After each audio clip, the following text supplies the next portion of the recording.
آج ہم کربلا کے واقعے پر بات کر رہے ہیں۔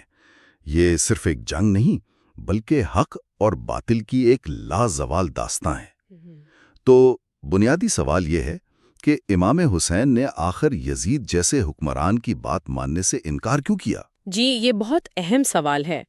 دیکھیں، یزید اس وقت حکمران بن چکا تھا اور وہ چاہ رہا تھا کہ امام حسین اس کی بیعت کریں۔ بیعت؟ مطلب ایک طرح سے وفاداری کا حلف؟ جی بالکل، حلف کہ آپ اسے خلیفہ مانتے ہیں۔ لیکن مسئلہ یہ تھا کہ جو روایات ہیں ان کے مطابق یزید کا اپنا کردار، اس کا طرز زندگی، وہ آپ کہہ لیں کہ اسلامی تعلیمات کے مطابق نہیں تھا۔ اچھا، شراب نوشی اور اس طرح کی دوسری چیزوں کا ذکر ملتا ہے۔ تو امام حسین کے لیے یہ صرف ایک سیاسی قدم نہیں تھا؟ نہیں، بالکل نہیں۔ ان کے نزدیک ایسے شخص کی بیعت کرنا مطلب اسلام کی اصل روح کو نقصان پہنچانا تھا۔ صحیح۔ یہ اصولوں پر سمجھوتا ہوتا اور وہ سمجھتے تھے کہ اس سے دین کی بنیادیں ہل جائیں گی، اس لیے انہوں نے صاف انکار کر دیا۔ یہ تو بہت بڑا فیصلہ تھا۔ تو اس انکار کے بعد کیا ہوا؟ ظاہر ہے دباؤ بڑھا، مدینہ میں پھر مکہ میں۔ جب انہیں لگا کہ جان کو خطرہ ہے تو انہوں نے مکہ چھوڑنے کا فیصلہ کیا۔ اور کوفہ جانے کا فیصلہ؟ جی، اسی دوران انہیں کوفہ سے سینکڑوں خط ملے۔ لوگوں نے لکھا کہ آپ آ جائیں، ہم آپ کے ساتھ ہیں، ہم آپ کی حفاظت کریں گے۔ لیکن کوفہ میں تو حالات بالکل بدل گئے تھے۔ کیا ہوا تھا وہاں؟ ہاں، یہی تو اصل المیہ ہے۔ جب امام حسین علیہ السلام اپنے گھر والوں اور کچھ تقریباً 72 ساتھیوں کے ساتھ عراق کی طرف چلے تو ادھر کوفہ میں یزید کے گورنر ابن زیاد نے بڑی سختی کی، دھمکیاں دیں، خوف پھیلایا۔ تو جنہوں نے خط لکھے تھے وہ یا تو ڈر گئے یا قید ہو گئے۔ مطلب وعدے سے پھر گئے؟ جی، یا مجبور ہو گئے۔ تو جب امام حسین وہاں پہنچے کوفہ کے قریب تو وہ شہر جو پہلے بلا رہا تھا اب خوف میں لپٹا ہوا تھا۔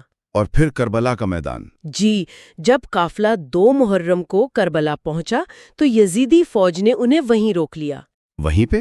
ہاں، اور دریائے فرات تک جانے کا راستہ بھی بند کر دیا۔ پانی بھی بند کر دیا؟ جی، پانی بند کر دیا۔ یہ محاصرہ کئی دن چلا۔ سب سے زیادہ تکلیف دہ بات یہ تھی کہ پانی کی بندش سے بچے، عورتیں، بوڑھے سب شدید پیاس میں مبتلا تھے۔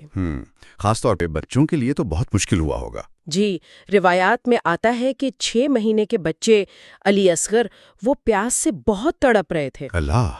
اتنی سختی کے باوجود امام حسین اور ان کے ساتھی وہ پیچھے نہیں ہٹے؟ نہیں، بالکل نہیں۔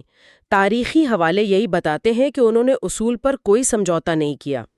عاشورہ کا دن آیا، 10 محرم۔ جی، جنگ ہوئی۔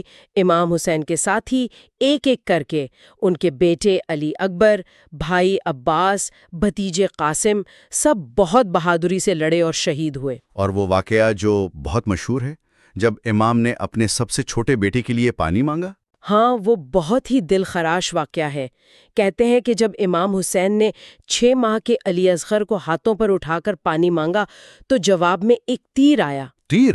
جی، جو بچے کے گلے پر لگا اور وہ وہیں شہید ہو گئے۔ انا للہ! آخر میں پھر امام حسین خود میدان میں آئے ہوں گے؟ جی، بالکل تنہا رہ گئے تھے، پیاسے، زخمی، لیکن روایتیں کہتی ہیں کہ کمال کی جرت سے لڑے۔ لڑتے رہے یہاں تک کہ آپ کو بھی شہید کر دیا گیا، اور شہادت کے بعد ان کا سر کاٹ کر نیزے پر بلند کیا گیا اور دمشق بھیجا گیا۔ لیکن کہانی یہاں ختم نہیں ہوئی۔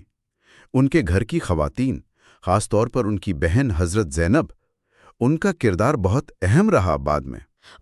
جی بالکل، ان کا کردار تو غیر معمولی ہے۔ قیدی ہونے کے باوجود حضرت زینب نے کوفہ کے بازاروں میں پھر دمشق میں یزید کے دربار میں جی، یزید کے سامنے بہت بہادری سے، بہت فصاحت سے خطبے دیے، سچ بیان کیا۔ جب یزید نے طنز کیا کہ دیکھا اللہ نے تمہارے ساتھ کیا کیا، تو انہوں نے جواب دیا جس کا مطلب تھا کہ ہم نے تو خوبصورتی ہی دیکھی ہے، شہادت کی خوبصورتی جو اللہ نے ان کے لیے لکھی تھی۔ کمال ہے۔